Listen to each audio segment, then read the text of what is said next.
ఆమెకేమైంది నాదా? సడన్ గా ఎలా బిహేవ్ చేస్తుంది?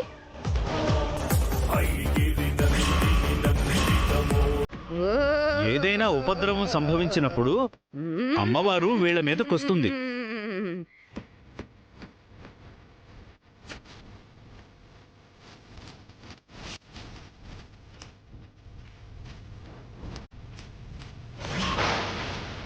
బసవరాజు, తప్పు చేసావు బసవరాజు.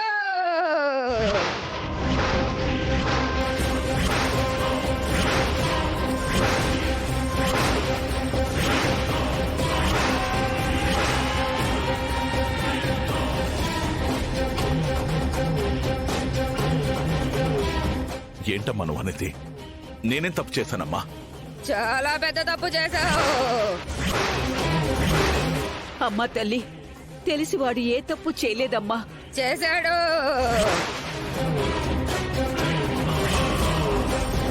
కొడుకు ఒక అమ్మాయితో నిశ్చితార్థం జరిగింది.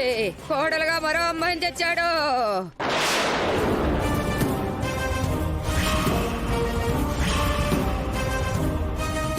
అది నేను కావాలని చేయలేదు తల్లి. అది నువ్వు కావాలని చేయలేదు సరే, మరి కోడలుగా చేసుకుంటారని ఆశపెట్టి ఆ మొదటి అమ్మాయి నువ్వే కదా నీ ఇంటికి రమ్మని చెప్పావు.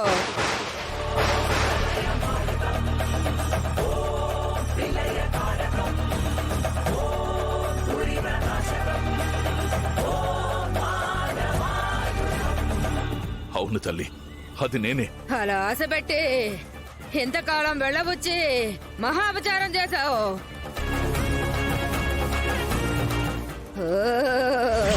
తనతో నిశ్చితార్థం చేసుకుని తన ఆశ సగంలోనే ఉండిపోయింది.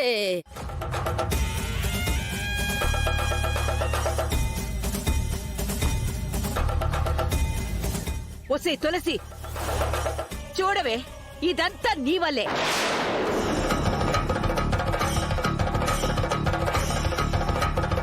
నువ్వింట్లోకొచ్చాక మాకు కష్టాలు మొదలయ్యాయి అనుకున్నాం కానీ ఆఖరికి అమ్మవారి ఆగ్రహానికి కూడా గురి కావాల్సి వచ్చింది కదే.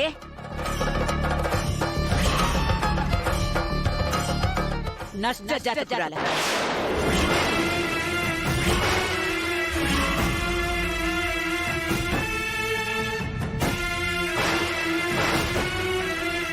బామ్మ, నువ్వు కాసేపు సైలెంట్గా ఉంటావా?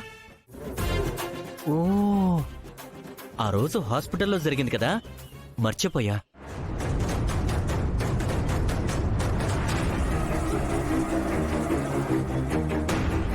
సిద్ధు గారు, త్వరగా ఈ పూలదండ కనిష్క మెడలో వెయ్యండి. అమ్మవారు శాంతిస్తారు. ఏంటి తులసి, ఇలాంటివి నువ్వు కూడా నమ్ముతావా? నేను నమ్మినా నమ్మకపోయినా ఇక్కడ అందరూ నమ్ముతున్నారు కదా. దేవమ్మ కూడా చెప్తుంది కదా,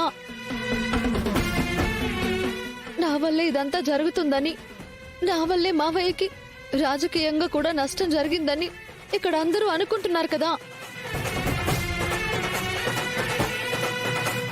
అందుకే మీరింకేం ఆలోచించకుండా ఆ పూలమాల వేయండి. తులసి, ఒకసారి నేను చెప్పేది విను తులసి. ప్లీజ్.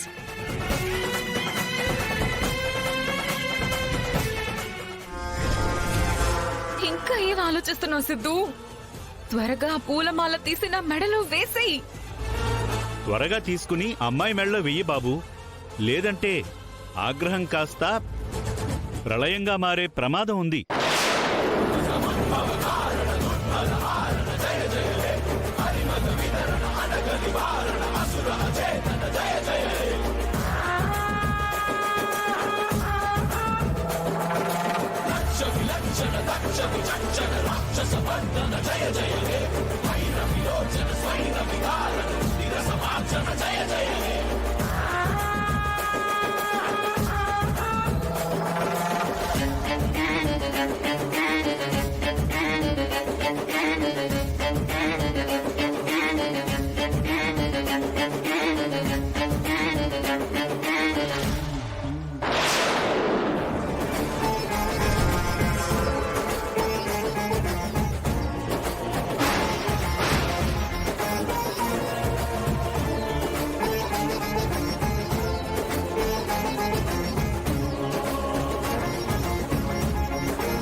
వెళ్ళండి.